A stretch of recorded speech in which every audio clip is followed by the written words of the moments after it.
পরাজয় সব সময় বরণ করে নিতে হয় না, সময়ের ব্যবধানে পরাজয়কে বরণ করে নিতে হয়।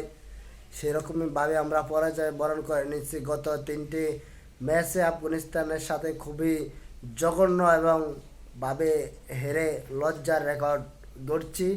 সর্বশেষ ম্যাচটি তো মাত্র 200 রানের ব্যবধানে হারতে হয়েছে আমাদেরকে।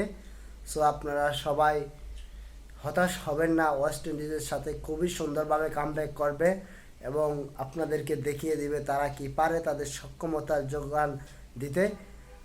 বাংলাদেশ ক্রিকেটের নাইম শেখের গাড়িতে ডিম মারছে, ভবিষ্যতে আরও বড় ধরনের কিছু যাতে না মারে সেই জন্য তারা সুন্দরভাবে কামব্যাক করবে। যদিও এই সিরিজে নাইম শেখ নাই, অন্য অন্য ক্রিকেটাররা খুবই দারুণভাবে তাদের ফিটনেস এবং স্কিল দেখাতে সক্ষম হবে। আমরা খুবই আশাবাদী, বাংলাদেশ খুবই সুন্দর একটা খেলা আপনাদেরকে উপহার দেবে। আপনারা সবাই বাংলাদেশ ক্রিকেটের জন্য দোয়া করবেন। আশা করি আপনাদের সমর্থক এবং দোয়া ভালোবাসা পেলে বাংলাদেশ ক্রিকেট বহুদূর এগিয়ে যাবে।